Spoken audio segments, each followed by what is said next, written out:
Медиумската писменост е многу важна тема. Токму затоа во ово издание на Приказна ќе се осврнеме на неа. Медиумите го сменија начинот на кој што размислуваме за светот, начинот на кој што размислуваме едни за други, па дури и начинот на кој што размислуваме самите за себе. Токму во таа насока медиумската писменост е многу важна. Еве што ви истраживме денес во Приказна.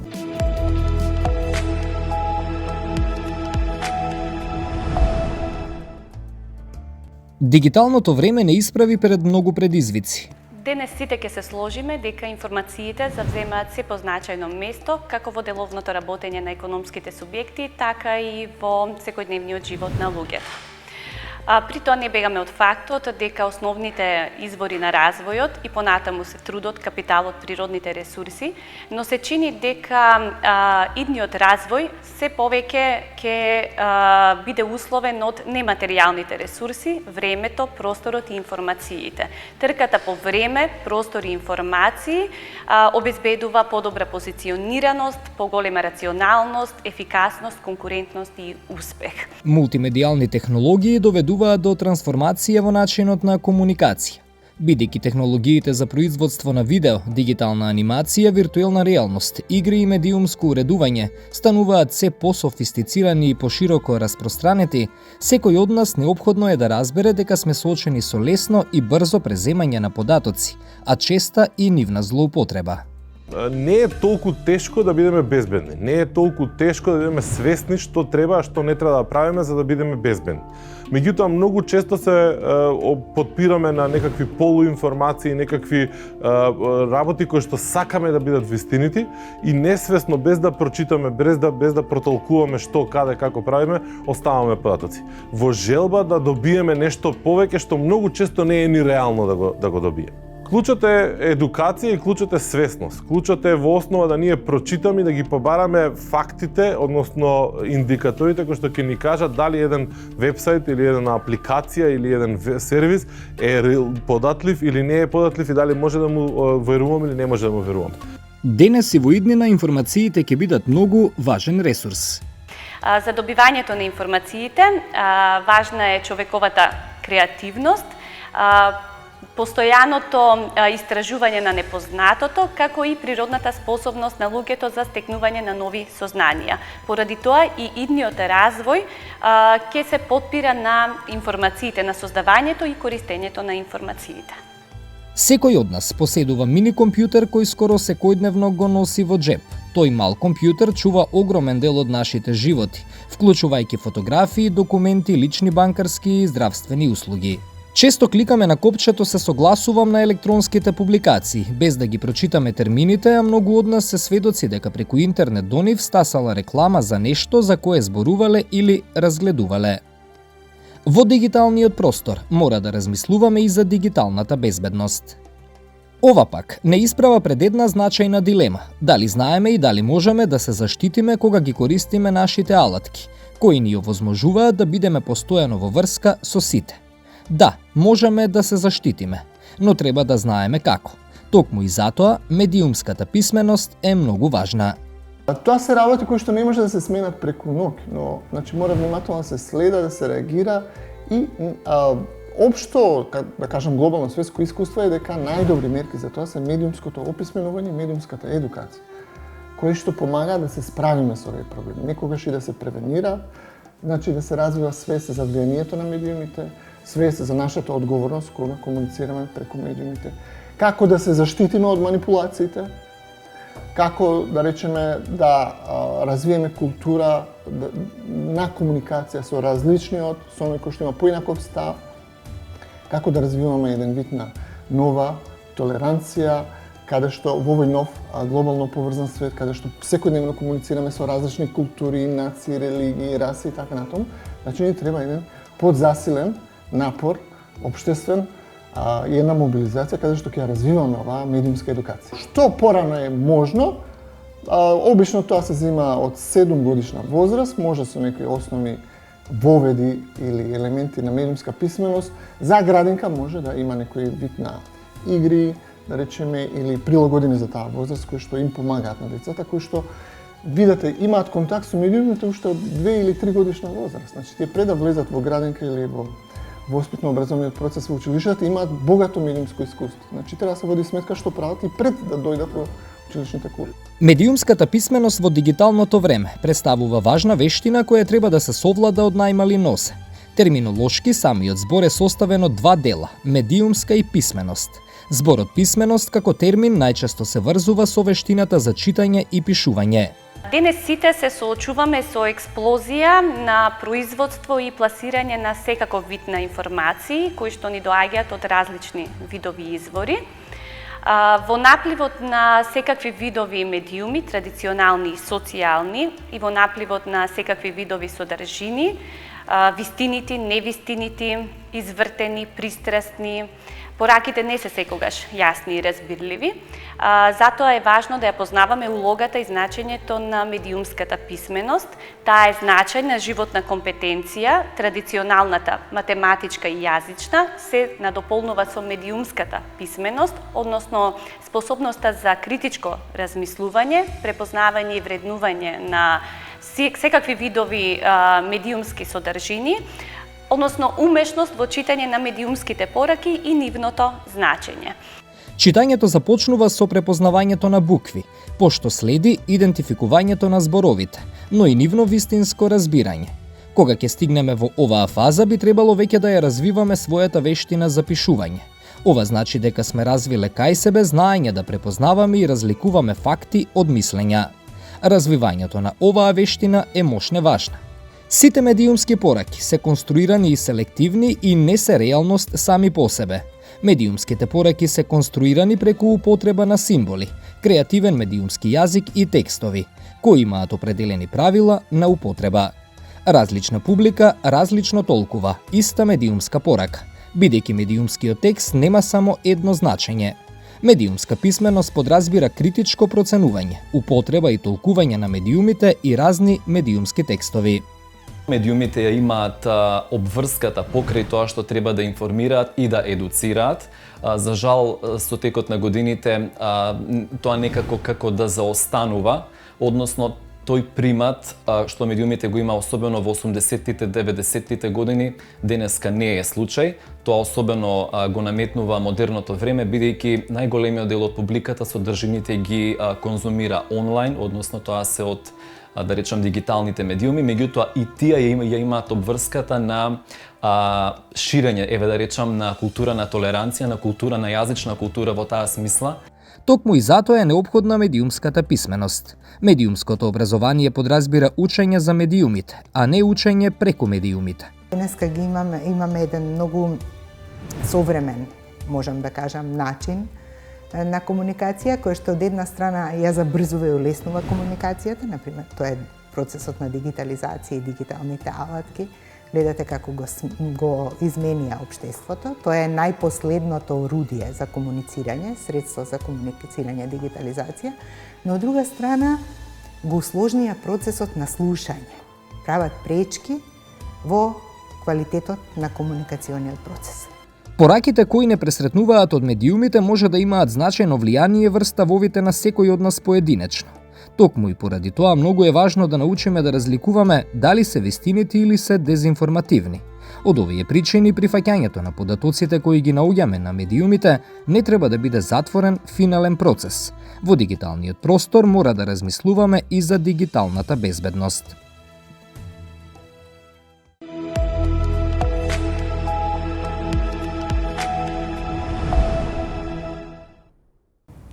Би сакала да го појасниме терминот медиумска писменост, што тој значи?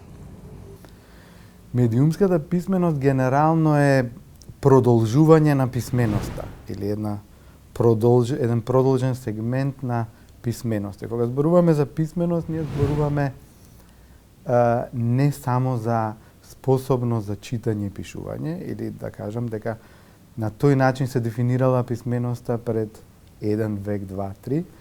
Денеска, кога зборуваме за писменост, зборуваме за нешто повеќе, односно дали знаеме да го разбереме тоа што го читаме и дали знаеме да го артикулираме тоа што го гледаме, слушаме и читаме. Значи, во една поширока смисла, денеска писменоста се разбира, се сваќа така. И во тој контекст се надоврзува и медиумската писменост, која што всушност е начин на кој што ние ги сваќаме или ги разбираме медиумските пораки кои што стигнуваат до нас, дали знаеме да создадеме медиумски содржини, медиумски пораки, затоа што денеска ние како граѓани сме целосно вклучени во процесот на создавање медиумски пораки. Ако пред 20 на години ние бевме само приматели на медиумски пораки, медиумски содржини, традиционалните медиуми се еднонасочни. Еден човек преку или повеќе или група преку медиумот ни испраќаат медиумски пораки и ние ги добиваме. Тоа беше процесот. Денеска ние сме активно вклучени во тој процес, односно постојано добиваме медиумски пораки, меѓутоа и ние создаваме. Дали создаваме кратки видеа и фотографии за Инстаграм, или создаваме постови на Фейсбук, или одговараме, се вклучуваме во дебата и сето тоа е еден начин, еден процес кој се одвива преку медиумите. И затоа е многу важно да сватиме дека денеска и тој аспект од медиумската писменост, создавањето медиумски пораки е многу важен. И да одговорам конкретно на прашањето, иако не љубам многу дефиниции, сепак во овој контекст треба некако да ги заокружиме работите за да станат појасни. Во литературата медиумската писменост се дефинира како способност да или можности за пристап до информациите, способност да се анализира медиумска содржина и да се евалуира, што значи да се критички да се обработи, способност да се создаваат медиумски пораки и како сето тоа да го искористиме во животот. Можеме и за да го појасниме ова, можеби поедноставно е да појасниме каков е процесот на создавање на информацијата, затоа што кај нас се мислиме, многу луѓе мислат дека секој податок е информација. Не е така. Информацијата за да се создаде како таква треба да биде проверена, анализирана, потврдена и на крајот да изнесе вистина која што треба да биде знаење за нас. Од тој аспект можеби е убаво да појаснеме кој ја нарачува пораката, кој ја анализира, кој ја продуцира и кој ја дистрибуира потоа. Да, јас ги спомнав 4 сегменти на медиумска писменост, затоа што сметам дека се подеднакво важни и кога работиме и со млади, и со ученици, и со деца, и кога работиме со повозрастна популација, тоа што ти го спомнуваш е дел од медиумската анализа. И јас секогаш сметам дека тоа е исто толку важно како евалуацијата, односно проценката дали информациите, дали зборуваме за дезинформации, за професионално обработена информација и така натаму.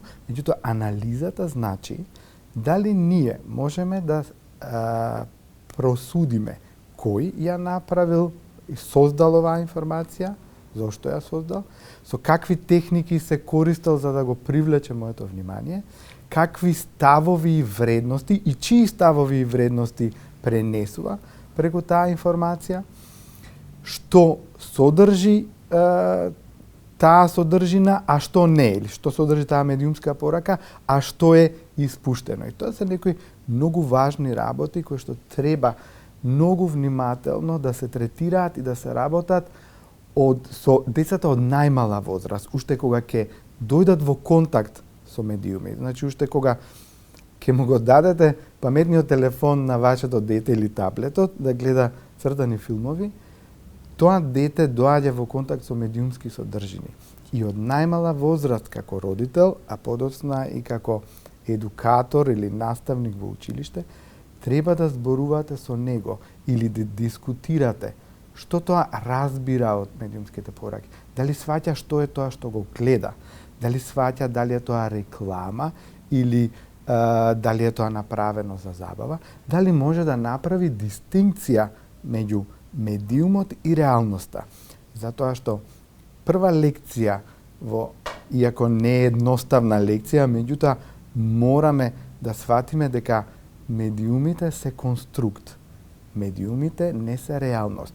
Медиумите само ни пренесуваат дел од реалноста.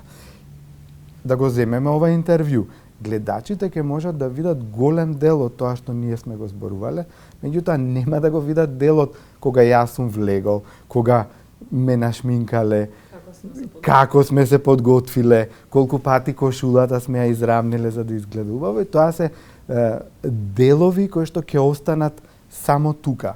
Медиумот ќе пренесе само еден спакуван дел од реалноста. Некои медиуми, за жал, пренесуваат и извртена реалност или дезинформации кои што не се ни блиску до реалноста.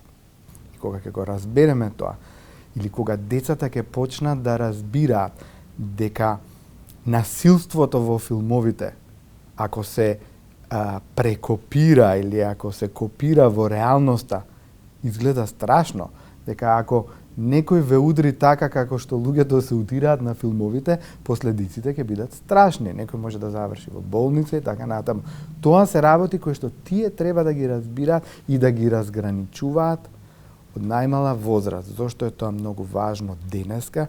Затоа што децата поминуваат часови и часови во виртуелната реалност, се исклучуваат од вистинската реалност и потоа многу тешко комуницираат во оваа реалност во која што сега ние комуницираме.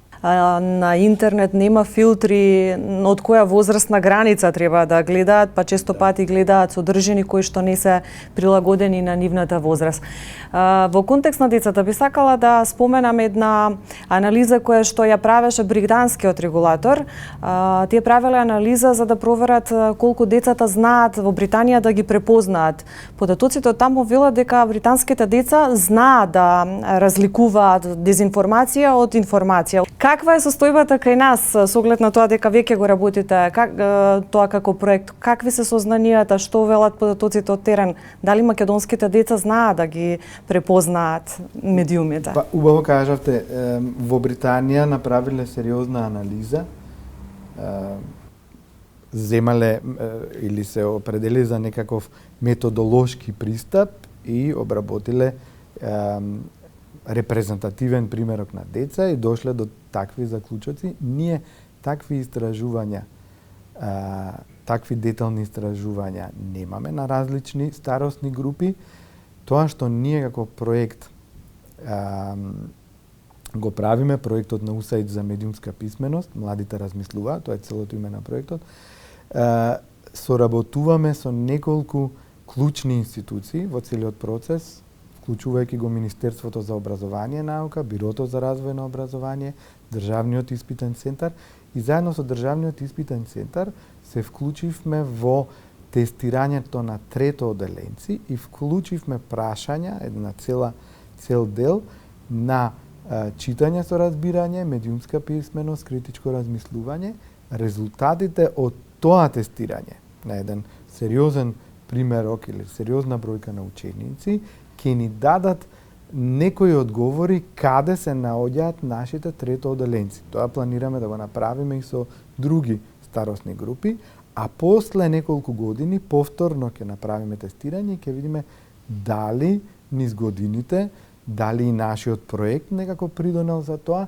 Голем предизвик е да видите кои информации денеска ќе ги конзумирате, каков тип на информации. И тоа не е едноставно, особено за најмладите. А особено, како што спомна ти, многу од содржините немаат ограничено години, возраст и така натаму. Тука е улогата на родителите и тука е улогата на едукаторите и наставниците. И затоа, како дел од проектот, ние почнавме да работиме на креирање на прирачник за родители за медиумска писменост. Првата брошура која што ќе излезе ќе биде за родители на деца од 5 до 10 години, а потоа ќе одиме со неколку брошури на родители на повозрастни деца со кои се соочуваат со поинакви предизвици. Меѓутоа, многу е важно да родителите поминуваат време со децата кога конзумираат медиумска содржини. Во контекст на ова би сакала да го надоврзам моментот на инфлуенсери или моќни ликови кои што во денешно време се медиуми. Дали и на нив треба да им се пренеса медиумската писменост како вештина, дали и тие треба да се едуцираат затоа што и тие како медиуми имаат одговорност и мора да поседуваат етичност во пренесувањето на содржини. Треба да разликуваме што е новинарска информација, а што е информација. Дали информацијата на Facebook е новинарска информација? Не. Новинарските информации, за да бидат професионални новинарски информации, ги прават професионалци кои што се водат според некои правила и начела кои што професијата ги пропишала. Постои кодекс на новинари, постојат правила и стандарди и така натаму. За жал или за среќа, новите медиуми овозможија на сите да го кажат своето мислење. Така и инфлуенсерите, или тие што влијаат врз јавното мислење, ги кажуваат своите ставови. Некогаш се тоа нивни ставови, некогаш тоа се ставови на компаниите кои што ги поддржуваат. Меѓутоа, треба да сватиме дека не можеме да го избегнеме тој момент. Новото време си носи нови специфики. Инфлуенсерите се неизбежен дел од нашата реалност. Зошто? Затоа што голем дел од нив имаат 10 пати повеќе следачи или луѓе кои што ги читаат, отколку да речеме еден печатен вестник, например. Работите се менуваат, работите се динамични, особено во оваа сфера. Голем дел од инфлуенсерите кај нас промовираат позитивни вредности и јас сум среќен поради тоа, меѓутоа некогаш не е тоа случај. Целокупната атмосфера во општеството, наметнување на теми од медиумската писменост ќе доведат да и во тој контекст одиме кон позитивни насоки, така да кажем.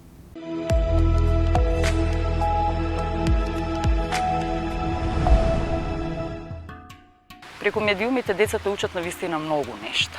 Веќе медиумите се наше секојдневие и ако тргнеме од тој податок што уште од предучилишна возраст децата се вклучени со мобилните телефони и медиумите и медиумските пораки кои што ги добиваат преку нив, а тоа се според истражувањата околу 70% пораки кои што ги добиваат дневно, а веќе кај младежот, младината е 1/3 од денот што го поминуваат пред медиумите, можеме навистина да зборуваме и да сведочиме дека децата многу учат од медиумите. Оноа што децата го учат преку медиумите се исто така и навиките секојдневни кои ги стекнуваат преку медиумите. А тоа каква слика добиваат преку медиумите, како ја формираат својата реалност, сушност во која живеат, тука веќе навистина е дискутабилно прашање и навистина медиумската писменост е таа која што ќе ни го даде одговорот на сето тоа како треба да се однесуваме. Затоа што како едно одговорно општество треба првенствено да изградиме сопствена одговорност пред децата како да се однесуваме како во семејството, така и во училиштата. Токму затоа и медиумската писменост веќе навлегува и во училиштата, навлегува во образовниот систем, навлегува и во семејствата. И сметам дека за да изградиме едно навистина одговорно општество треба да обрнеме особено внимание на медиумската писменост кај наставниците и кај родителите, затоа што не смееме да застанеме неми и слепи пред фактот дека децата учат токму од примерот кој го гледаат. Сметам дека не знаат да направат разлика меѓу оноа што е пласирано како лажна информација, како дезинформација и оноа што е вистинска вест. Токму тука медиумската писменост ќе ни даде бенефит, ќе излечеме бенефит од медиумската писменост, за да не научи, да не насочи како всушност ние да ги бараме вистинските факти кои што зборуваат за каква информација станува збор.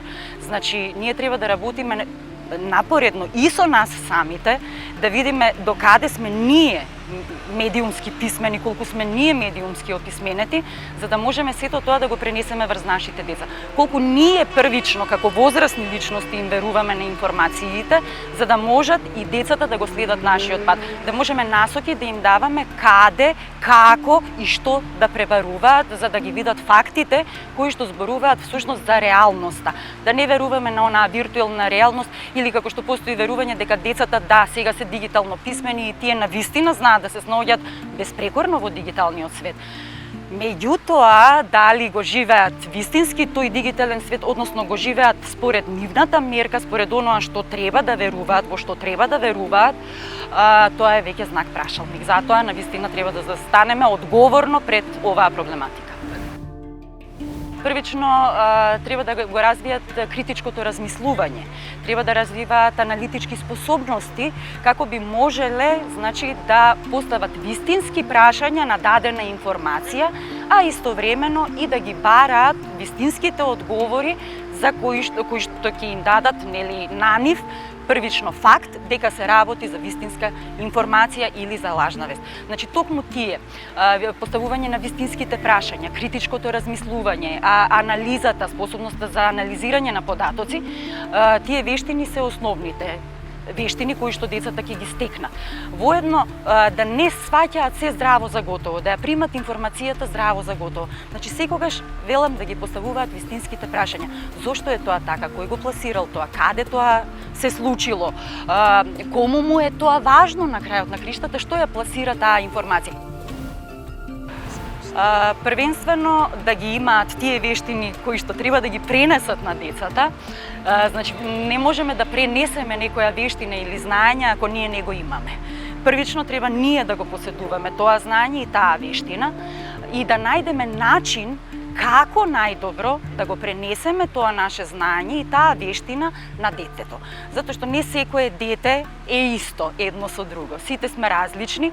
Треба да најдеме модул, начин како кај секој да разбудиме интерес, да го поттикнеме, значи да го инспирираме, но воедно и да го мотивираме да истражува.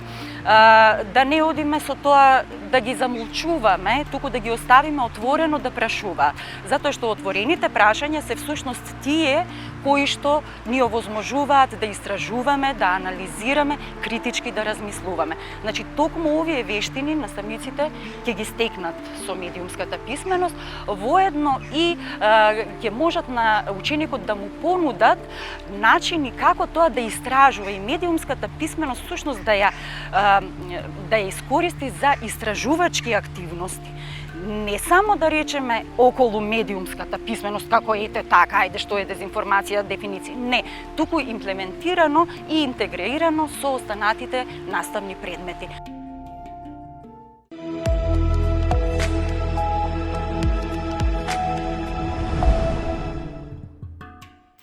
Терминот инфлуенсер се почесто го среќаваме во нашето секојдневие. Почна масовно да се користи благодарение на популарноста на социјалните мрежи и читаноста на блоговите. Непознавањето на неговото вистинско значење води до тоа секој да биде прогласен за инфлуенсер. Додуша и многумина самоиницијативно се представуваат така, додека пак други одбиваат да го користат терминот заради негативните конотации со кои се поврзува. Да се биде инфлуенсер не значи дека треба да имате некакво посебно школо, дека треба да имате некаква посебна или не знам каква наобразба, но она што е клучно да речеме во делот на бидувањето инфлуенсер е доколку имате развиено сосема добра база на следачи или оние кои што ви се фанови, условно речено, преку социјалните мрежи и на тој начин ги користите социјалните мрежи за нешто од една страна, од друга страна пак може да бидете јавно лице кое што како е такво веќе имате сосема добра основа да бидете влијателен и веќе и сте влијателен во зависност од тоа каква работа вршите и на кој начин своето влијание го правите. Кај нас работата е во тоа што не постои се уште прифатена дефиниција за тоа, ниту пак како професија би се гледало и поради тоа можеби секој може да биде инфлуенсер и никој веројатно. Зависи како ќе го сватите нештото и кого го препознавате во однос на тоа. Во македонскиот јазик се уште нема прецизна кованица. Ако ме прашавте до пред некоја година, можеби многу пуритански ќе ви одговорев дека мора да изнајдеме збор кој што навистина е соодветен како превод или веројатно како толкување, но тоа да не е опис на цела една реченица. Но сега можеби сум малку полиберален во ставовите во однос на јазикот, за тоа дека можеби и треба да го прифатиме инфлуенсер, бидејќи младите генерации точно знаат што мислите кога ќе кажете под поимот инфлуенсер. Од една страна, од друга страна, ние имаме сериозен недостаток во македонскиот јазик и во грижата за македонскиот јазик на не создавање и не посочување барем заменски идеи за тоа за одредени зборови како да ги нарекуваме. Значи, ние имаме една плејада на зборови која што на вистина не ни е преведена ниту толкувана во јазикот. Така што овде станува збор прашањето зошто немаме кованица во македонскиот јазик, одговорот би бил поради негрижа. Значи, имаме недостаток на грижа, затоа што вие треба да понудите можност за избор како е македонскиот јазик. Погледнете како хрватите се грижат за тоа, како и сега црногорците го прават истото. Значи, ние мора навистина да посветиме внимание, да понудиме можност. Дали ќе биде искористена, тоа е знак прашалник. Дали може би треба да го прифатиме инфлуенсер? Тоа е исто дебата што може да ја отвориме, но навистина може да биде прифатено, зошто да не? Терминот е преземен од англискиот јазик, поточно од маркетинг и комуникациите. Како што и самиот збор означува од англиски influence, тие влијаат. Со оглед на тоа дека нема некоја конкретна дефиниција што представува инфлуенсер, се држиме до онаа маркетиншката. Значи, едноставната дефиниција е дека тоа е некој кој што или нешто што врши влијание за нешто. Маркетиншката дефиниција па која што ја гледаме е кога се однесува на тоа како некој влијае за да промовира како да биде некој производ купен од страна на клиенти. Така што во нашето општество, кај нас, во нашиот контекст, инфлуенсерството се сваќа и во двата правца, со тоа што многу повеќе се препознава, да речеме, од овој маркетиншки дел, а многу помалку оној другиот со општественото влијание. Инфлуенсерите влијаат на мислењата, ставовите, вредностите, навиките, одлуките и однесувањето на нивните следбеници. Децата и младите се угледуваат на инфлуенсерите за забава, но и за информации, совети, друштво и утеха. Младите секојдневно гледаат, коментираат, лајкуваат и споделуваат објави на инфлуенсери, поради што влијанието кое тие го имаат врз нив секако не е за занемарување. Ова го потврдува и фактот дека на глобално ниво 56% од младите купиле производ препорачан од инфлуенсер. Младите инфлуенсери ги сметаат за маркетери, ги сметаат за продавачи и слично, затоа што маркетиншката дефиниција е токму во таа насока. Младите често имаат погрешна перцепција дека инфлуенсерот е популарна личност која заработува преку социјалните мрежи, промовирајќи одредени производи или услуги. Кога веќе зборуваме за тоа дали ова е вистинското значење, ние навистина тоа треба да го преистражиме. Зошто?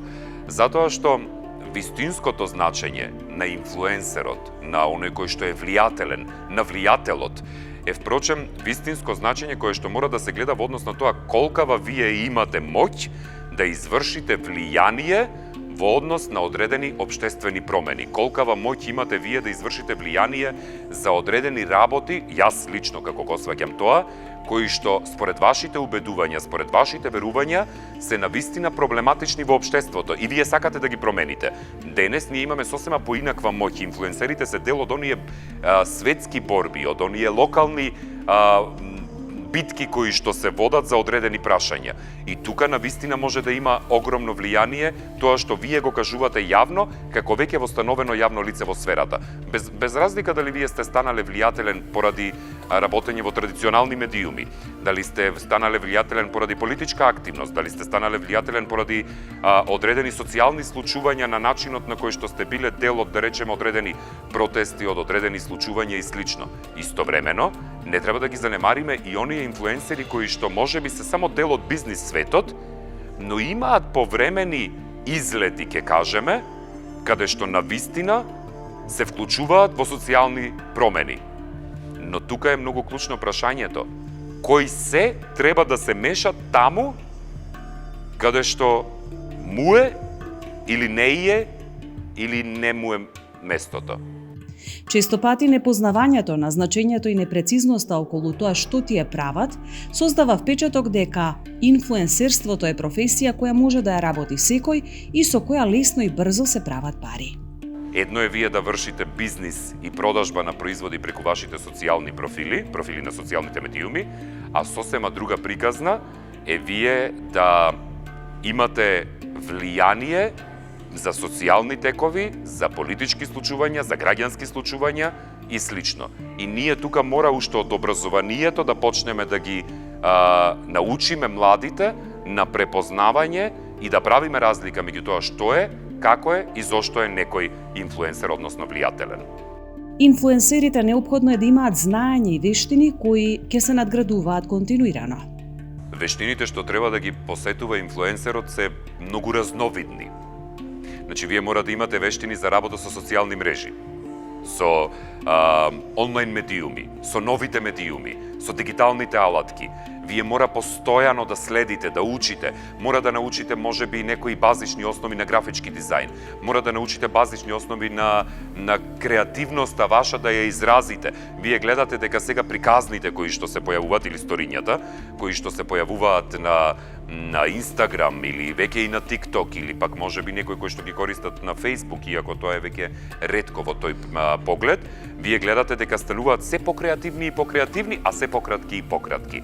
Така што ние во тој поглед мора сериозно да размислуваме како ќе бидеме подобри од другите. За да бидете подобри од другите, вие треба да имате сериозни вештини во однос на алатките дигитални кои што може да ги користите и работа со социјални мрежи. Истовремено мора да имате, да речеме, не само маркетиншки вештини, но мора да имате, да речеме, и некои можеби основни бизнис економски вештини во однос на тоа да ги гледате сите оние податоци кои што ви доаѓаат, кои ви ги даваат од страна на Инстаграм или на мета бизнис профилите кои што ви доаѓаат со статистики, како да ги процените, да знаете точно во кој ден. Значи мора да имате дизајнерски, креативни, дигитални, економски бизнис вештини, но клучното од се, вие мора да имате меки вештини, она што се нарекува soft skills или кај нас меки вештини. Говорот, јазикот, изразувањето, мора да го елоквентноста.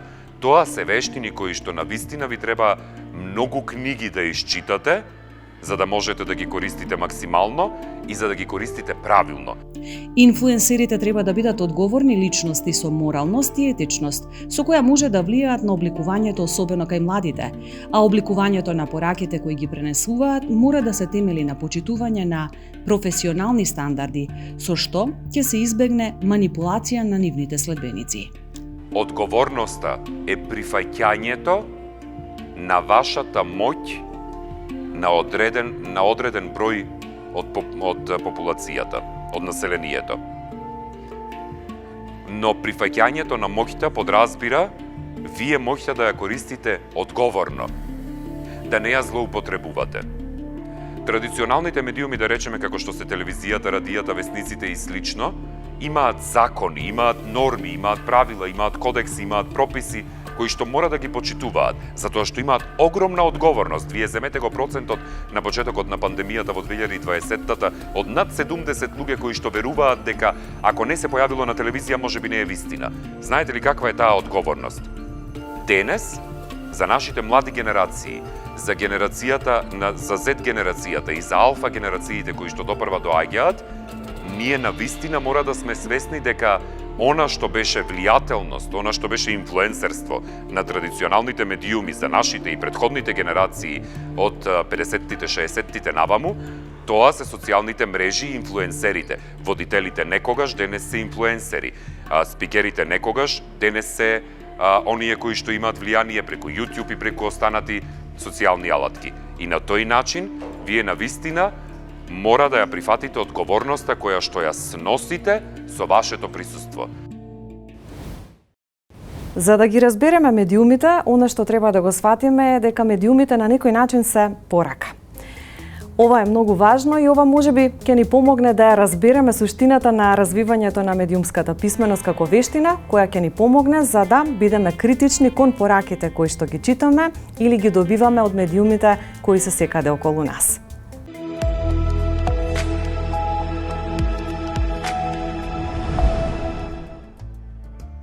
Функцијата на медиумите е да пренесуваат пораки креирани од некого, создадени на начин да ја привлечат публиката, да соопштат некакви ставови и убедувања, но и да се обидат да ги наметнат. Сето ова е со намера да се постигне некаква цел – социјална, економска или политичка. Овие аспекти се многу важни, поради што е неопходно јавноста добро да ги разбере. Сите сме сведоци дека последните 20 години младите среснуваат со интернетот, со компјутерите, мобилните телефони, новите комуникации и технологии. За тоа се потребни технички вештини, но и сестрано медиумско образование за тоа што се медиумите и медиумските содржини. А тие се море во кое што мора да поседувате знања и вештини за да може да пловите по него, море кое што е еден поинаков свет, во кој што поинако се комуницира и кој менува се. Петгодишниот проект Младите размислуваат ќе овозможи вклучување на медиумската писменост во наставните програми, преку кои ќе се едуцираат млади од прво оделение па се до студентите во универзитетите. Образовните програми за медиумска писменост ќе им овозможат на младите најпрвин да видат, да научат како работат медиумите, да развијат критички пристап кон медиумските содржини, да развијат вештини за медиумска писменост и нивна примена, како и да креираат позитивни содржини на интернет и во други медиуми.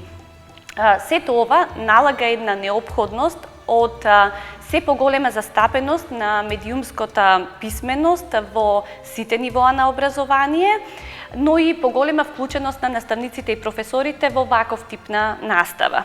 Медиумската писменост треба да се вклучи на сите нивоа во образовниот процес, меѓутоа не е за да се влија и на културата на говорот, пред се за да можеме да создадеме генерации кои што се едуцирани да можат да препознаат што е вест, што е дезинформација, но и да не потпаѓаат под пропаганда и одредени спинови од различни центри на моќ.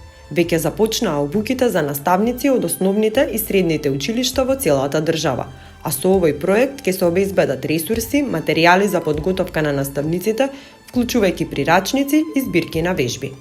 Проектот има неколку цели, а клучни се градењето на критичко размислување со цел да се поттикне отпорност од дезинформации, како и создавање на одговорно граѓанство водено од емпатија. Ние мораме да создадеме генерација која ќе може да ги користи медиумите, за да може да придонесе кон едно поздраво и демократско општество.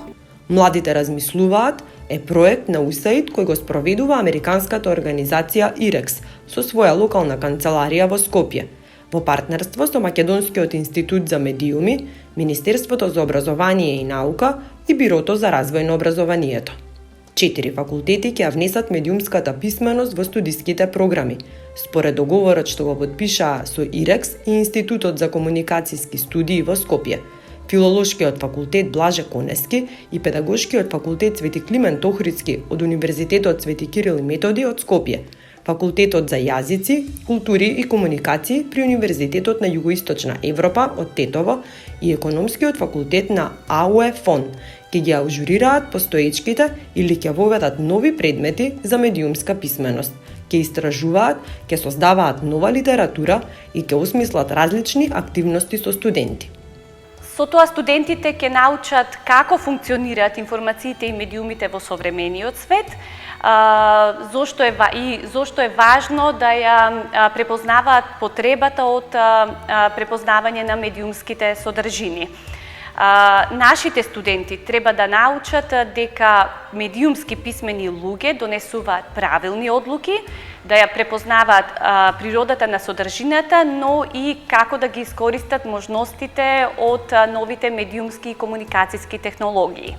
На самите предавања, покрај дефинирањето на медиумската писменост низ теорија и дискусии, ќе треба да се презентираат и конкретни примери со цел да се актуализира вредноста и важноста на медиумската писменост, бидејќи крајната цел е да се развие капацитетот кај студентите за согледување на вредноста и потребата од медиумска писменост.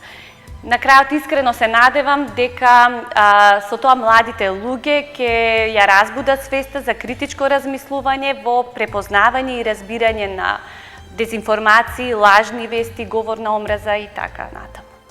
Медиумската писменост ќе ни помогне да го разбереме процесот на кој се создаваат информациите и пораките преку кои медиумите стигнуваат до нас. Медиумската писменост пред се ги учи учениците и студентите и секој од нас, не само учениците, да препознаат и да знаат што е вест. Да можат, знаете, ние живееме во свет каде што сме обкружени со информации. Информациите ни влијаат на животот и всушност се дел од клучниот фактор или клучните фактори кои ни влијаат на одлучувањето за одредени работи. За да можеме ние тоа да го восприемиме и да ги донесеме вистинските одлуки, потребно е ние да знаеме што читаме, кој е изворот на информации, но и да имаме критички однос кон она што го читаме од сите страни. Ние сме 24/7 обкружени со информации и медиумската писменост пред се треба да придонесе да можеме да препознаеме што е вест, што е дезинформација, што е лага, што е став, но и да изградиме сопствен став за оно што значи како ќе одлучам на следните избори, каде ќе се запишам, дали сакам да одам некаде, кој е мојот став за одредено политичко, општествено, социјално или образовно прашање.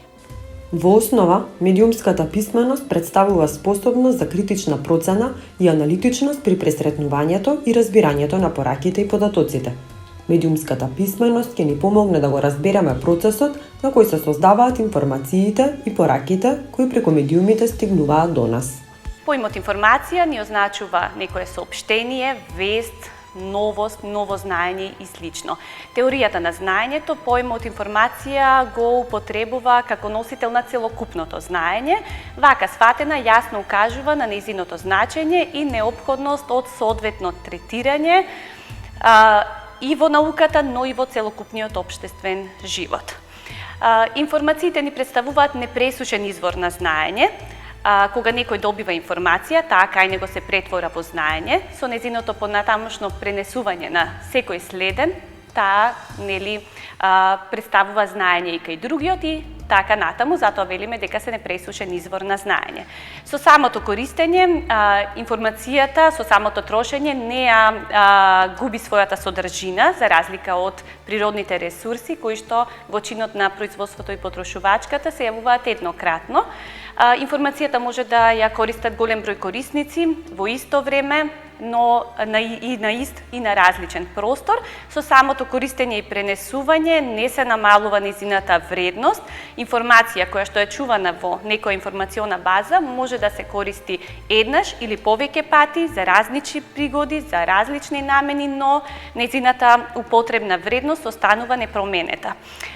Вредноста на информацијата се зголемува со нејзината побарувачка.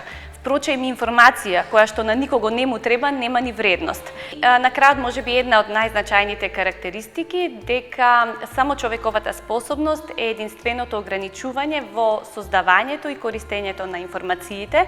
Практично додека постои човечкиот род, информацијата како ресурс не може да биде исцрпена. Медиумската писменост е многу важна, да ја совладаме сите, за да оневозможиме да бидеме заложници во нечија агенда од интерес.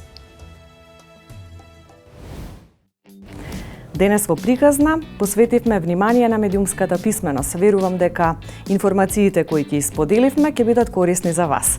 Ќе го најавам следното издание на приказна во кое што ќе говориме за образованието. Довидување!